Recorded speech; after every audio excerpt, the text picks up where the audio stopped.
MLC Teenmar మల్లన్నపై Telangana జాగృతి అధ్యక్షురాలు MLC Kalvakuntla Kavitha fire అయ్యారు.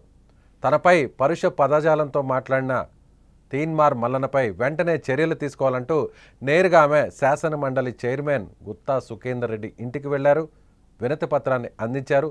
అలాగే అపెక్స్ కమిటీకి కూడా ఫిర్యాదు చేస్తానని, వెంటనే శాసన మండలిలో ఉన్నటువంటి నిబంధనల ప్రకారం ఒక ఎమ్మెల్సీ మీద మాట్లాడకూడని మాటలను, బయటకు చెప్పలేనటువంటి మాటలను మాట్లాడిన ఎమ్మెల్సీ తీన్మార్ మల్లను అలియాస్ చింతపండు నవీన్ను ఆ పదవి నుంచి తొలగించాలి, నిబంధనల్లో ఉన్న విధంగా ఆయనపై చర్యలు తీసుకోవాలంటూ నేరుగా మండలి చైర్మన్ ఇంటికి వెళ్ళినటువంటి దృశ్యాలు ఇప్పుడు స్క్రీన్ మీద కనిపిస్తున్నాయి.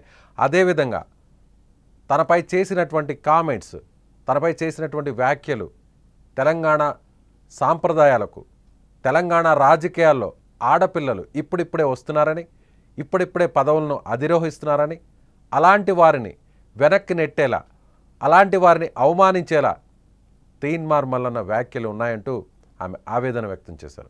తన జోలుకు వస్తే చూస్తూ ఊరుకోనని, నీ వెనక ఎంతమంది ఉన్నా సరే, నీ వెనక ఇలాంటి వ్యాఖ్యలను ఎవరు ప్రేరేపించినా సరే సహించేది లేదు, ఆడపిల్లే కదా అనుకుంటే చూస్తూ ఊరుకోం, అగ్గి పుల్లగా అగ్గి రవ్వగా మారుతా అంటూ ఒక్కసారిగా కవిత ఫైర్ అయ్యారు. ఆమె ఏం మాట్లాడారో ఒకసారి చూద్దాం. ముఖ్యమంత్రి గారు నేను డిమాండ్ చేస్తూ ఉన్నా, ఎట్టి పరిస్థితుల్లో వెంటనే తీన్మార్ మల్లన్న గారిని అరెస్ట్ చేయాలి. మేము రేపు ఉమెన్స్ కమిషన్ కూడా వెళ్తాం, నేషనల్ ఉమెన్స్ కమిషన్ కూడా వెళ్తాం.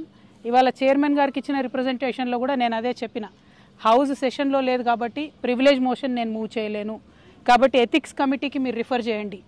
అట్లానే చైర్మన్ గారికి డిస్క్రిషనరీ పవర్స్ ఉంటాయి, అంటే చాలా అసాధారణమైనటువంటి పవర్స్ ఉంటాయి. ఆ అసాధారణమైనటువంటి పవర్స్ యూజ్ చేసి తీన్మార్ మల్లన్న గారిని వెంటనే ఎమ్మెల్సీ నుండి సస్పెండ్ చేయమని కూడా నేను డిమాండ్ చేస్తూ ఉన్నాను.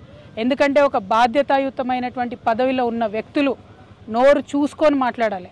మనని లక్షలాది మంది ప్రజలు గమనిస్తుంటారు. నాకు మాట్లాడరాక కాదు, నాకు భాష తెలియక కాదు, కానీ కంట్రోల్లో ఉండాలి, లిమిట్లో ఉండాలి, ప్రజాస్వామ్యబద్ధంగా ప్రశ్నించాలి. అది వదిలిపెట్టి మీరు ఏది పడితే అది మాట్లాడతామంటే మాత్రం మేము ఇక్కడ ఊరుకోము. ఏదో ఆడబిడ్డ కదా, ఓ సంస్థ నడుపుతుంది కదా, ఆమెను ఏదన్నా ఎవరుంటారు వెనక అనుకున్నారేమో. నా వెనక లక్షలాది మంది తెలంగాణ ఆడబిడ్డలు ఉన్నారు, నా వెనక లక్షలాది మంది తెలంగాణ అన్నదమ్ములు ఉన్నారు. నేను మామూలు ఆడబిడ్డను కాదు చెప్తున్నా, అగ్గి రవ్వనై రగులుతా ఎక్కువ తక్కువ వేస్తే. తీన్మార్ మల్లన్న గారు జాగ్రత్త, నేను చెప్తున్నా, ఎక్కువ తక్కువ చేస్తే అగ్గి రవ్వగా మారుతా, జాగ్రత్త తీన్మార్ మల్లన్న అంటూ కూడా నేరుగా ఆమె స్ట్రాంగ్గా కౌంటర్ ఇస్తున్నారు. వార్నింగ్ ఇచ్చినటువంటి పరిస్థితి కనిపిస్తుంది. అసలు ఏం జరిగింది, దీనికి ముందు ఏం జరిగింది? ఒక్కసారిగా ఇవాళ ఉదయం Teenmar Mallanna Q news office మీద ఒక్కసారిగా దాడి జరిగింది. ఆయనకు సంబంధించినటువంటి టీవీ ఛానల్ ఆఫీస్ మీద దాడి జరిగింది. సో ఈ విధంగా తీన్మార్ మల్లన్న తనపై చేసినటువంటి వ్యాఖ్యలకు వ్యతిరేకంగా తెలంగాణ జాగృతి సంస్థకు సంబంధించినటువంటి కార్యకర్తలు, నాయకులు ఒక్కసారిగా కార్యాలయంలోకి వెళ్లారు, ఫర్నిచర్ను ధ్వంసం చేశారు. అక్కడ దాడి జరిగేటువంటి ప్రయత్నం కూడా జరిగింది. దానికి సంబంధించినటువంటి దృశ్యాలు కూడా ఇప్పుడు మీడియాలో, సోషల్ మీడియాలో వైరల్ అవుతున్నాయి. ఒకానొక దశలో తీన్మార్ మల్లన్న మీద దాడి జరిగేటువంటి ప్రయత్నం జరుగుతుంది అనేటువంటి ఉద్దేశంతో అక్కడ ఉన్నటువంటి మల్లన్న గన్మెన్స్ ఒక్కసారిగా గాల్లోకి కాల్పులు జరిపారు.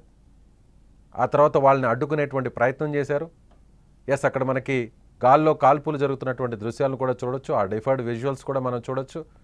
సో ఇద్దరు గన్మ్యాన్లు కూడా వచ్చినటువంటి నిరసనకారుల్ని బయటికి పంపించేటువంటి ప్రయత్నం చేశారు. అయినా కూడా వాళ్ళు వినిపించుకోకుండా లోపలికి వచ్చి చొచ్చుకొని వచ్చి దాడి చేసేటువంటి ప్రయత్నం చేస్తున్నారు అనేటువంటి ఉద్దేశంతో అక్కడ కాల్పులు జరుపుతున్నటువంటి దృశ్యాలు. ఎస్, అక్కడ ఒక కెమెరామ్యాన్ నేరుగా, అక్కడ ఒక గన్మ్యాన్ కెమెరామ్యాన్ వాళ్ళందరూ కూడా పక్కకు నెట్టి నేరుగా దాడి చేయడానికి వచ్చిన వారిని కూడా అక్కడ అతను గాల్లోకి కాల్పులు జరుపుతున్నటువంటి దృశ్యాలు మనకు కనిపిస్తున్నాయి. క్యూ న్యూస్కి సంబంధించిన సిబ్బంది మీద కూడా దాడి చేశారు అనేటువంటి ఒక ఆరోపణ కూడా చేశారు తీన్మార్ మల్లన్న. అదే సమయంలో ఆఫీస్లో తాను ఉన్నటువంటి సమయంలోనే ఈ దాడి జరిగింది, తన మీద కూడా దాడి జరిగింది, తన చేతి వేలుకు కూడా గాయమైంది అంటూ ఆయన కూడా ఆరోపించినటువంటి పరిస్థితి. అసలు ఆయన ఏం మాట్లాడారు? తీన్మార్ మల్లన్న ఏం మాట్లాడితే ఇంత వివాదం రాజుకుంది, ఇంత అగ్గి ఎందుకు రాజుకుంది, ఈ దాడికి గల కారణాలు ఏంటి, కవిత మీద ఆయన ఎలాంటి వ్యాఖ్యలు చేశారు, ఆ అనుచిత వ్యాఖ్యలేంటి, దాడికి ముందు ప్రేరేపించినటువంటి ఆ వ్యాఖ్యలేంటి ఒకసారి చూద్దాం. రిజర్వేషన్ కోసం ఆర్డినెన్స్ ఇచ్చినామని చెప్పి ముఖ్యమంత్రి గారు ఆర్డినెన్స్ ఇస్తున్నామని ఆయన నిర్ణయం తీసుకోగానే కల్వకుంట్ల కవిత గారు ఆమె రంగులు గులాలు పూసుకుంటా ఉంది. బీసీలకు 42% ఆర్డినెన్స్ వస్తే నీకేం సంబంధము? నువ్వు బీసీయా? నీకు నాకేమైనా సంబంధమా? కంచం పొత్తుందా? మంచం పొత్తులున్నాయా మనకేమన్నా? 78 ఏళ్ల సంధి మమ్మల్ని తొక్కి చిత్రహింసలకు గురి చేసి అసలు మీకు కూడా లేదురా ఈ భూమి మీద నిలబెట్టినటువంటి మీ జాతి పండుగ చేసుకునేది మాకు అర్థం కాలేదు. అది చూసిన వాళ్ళ నవ్వుతావు, ఈమెకేం సంబంధం రా ఎగురుతా ఉందని చెప్పి. ఎస్, ఈ వ్యాఖ్యలే, ఈ కామెంట్సే ఎమ్మెల్సీ తీన్మార్ మల్లన్న అలియాస్ చింతపండు నవీన్ ఈ చేసినటువంటి ఈ వ్యాఖ్యలే ఈ దుమారానికి కారణమే. మాతో ఏమన్నా కంచం పొత్తుందా మంచం పొత్తుందా అంటూ ఆయన చేసినటువంటి అనుచిత వ్యాఖ్యలకు వ్యతిరేకంగానే తెలంగాణ జాగృతికి సంబంధించినటువంటి కార్యకర్తలు నాయకులు ఒక్కసారిగా క్యూ న్యూస్ కార్యాలయం మీద దాడి చేశారు. ఆ ఛానల్లో కూడా ఈ వ్యాఖ్యలను మల్లన్న చేసినటువంటి వ్యాఖ్యలను పోస్ట్ చేశారు. ఆ వీడియోను కూడా పోస్ట్ చేశారు. ఆ కార్యాలయంలో సరిగ్గా అదే సమయంలో మల్లన్న అక్కడే ఉన్నారు. ఆయన మీద దాడి చేస్తున్నారు అనేటువంటి ఒక అభిప్రాయంతో నేరుగా అక్కడ ఉన్నటువంటి గన్మెన్స్ కూడా గాల్లోకి కాల్పులు జరిపారు. అందుకు ఘాటుగా స్పందించారు ఎమ్మెల్సీ కవిత. దీని వెనక అంటే మొదటి నుంచి కూడా బీసీ ఉద్యమానికి పునాది తెలంగాణ జాగృతి సంస్థ. బీసీలకు చట్టసభల్లోనూ స్థానిక సంస్థల్లోనూ ఖచ్చితమైనటువంటి రిజర్వేషన్ ఇవ్వాలి అంటూ పదే పదే పోరాటం జరిపింది కూడా తామే తమ సంస్థే అంటూ కూడా ఆయన చెప్పుకొచ్చారు. గత 2 ఏళ్ల నుంచి ఖచ్చితంగా స్థానిక సంస్థల ఎన్నికల్లో బీసీలకు రిజర్వేషన్ ఇవ్వాలనేటువంటి ఒక పోరాటం ఫలితమే ఇవాళ కాంగ్రెస్ ప్రభుత్వం 42% స్థానిక సంస్థల ఎన్నికల్లో రిజర్వేషన్కు కట్టుబడి ఉన్నట్లుగా అసెంబ్లీలో బిల్లులను పాస్ చేసి గవర్నర్కు పంపిందని, అదేవిధంగా త్వరలోనే ఎన్నికలు జరుగుతాయి కాబట్టి 42% రిజర్వేషన్ అమలు అయ్యేలా ప్రత్యేకంగా ఒక ఆర్డినెన్స్ కూడా తీసుకురాబోతుంది. కాబట్టి ఈ విషయంలో తాము వేడుకలు సంబరాలు జరుపుకోవడంలో తప్పేమిటి? బీసీ ఉద్యమానికి పునాది వేసింది మేమే, బీసీ ఉద్యమంలో గట్టిగా పనిచేసినటువంటి వ్యక్తులను తామే అంటూ కూడా ఆమె మాట్లాడారు. అయితే నేను ఏ రోజు కూడా తీన్మార్ మల్లన్న మీద మాట్లాడలేదు, ఏ రోజు కూడా ఆయన గురించి ఎక్కడా ప్రస్తావించలేదు. అలాంటిది తన మీద ఇలాంటి వ్యాఖ్యలు చేయడం ఎందుకు? తనను ఎందుకు లాగారు? ఇలాంటి వ్యాఖ్యలు పరుష పదజాలను ఎందుకు ఉపయోగించారు అంటూ ఆమె ఆవేదన వ్యక్తం చేశారు.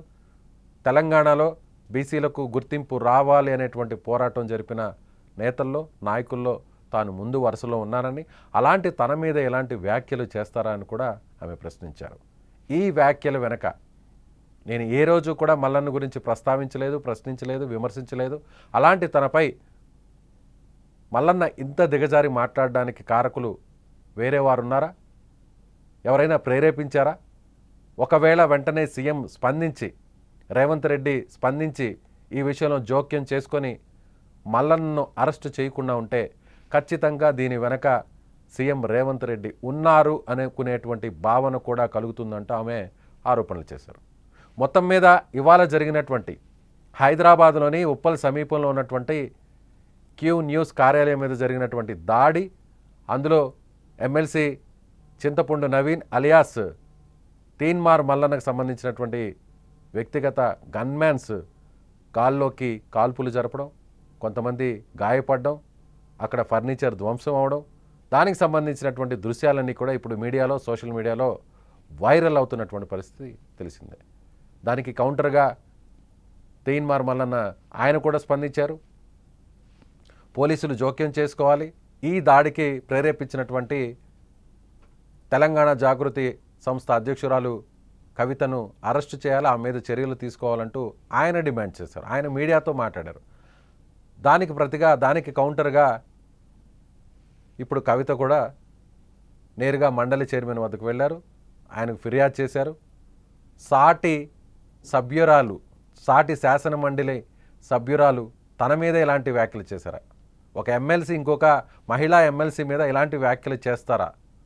ఖచ్చితంగా నిబంధనల ప్రకారం చర్యలు తీసుకొని ఎమ్మెల్సీ పదవి నుంచి తీన్మార్ మల్లన్ను తప్పించాలి, సస్పెండ్ చేయాలి, ఆయన్ను అరెస్టు చేయాలంటూ కూడా ఆమె డిమాండ్ చేస్తున్నటువంటి పరిస్థితి. మీరేమనుకుంటున్నారు ఇందులో ఈ ఎపిసోడ్లో, ఎంటైర్ ఈ ఎపిసోడ్లో ఎవరిది ఒప్పు, ఎవరిది తప్పు? ఇందులో తప్పు ఎవరిది? మీ అభిప్రాయాన్ని కామెంట్ బాక్స్లో తెలియచేయండి.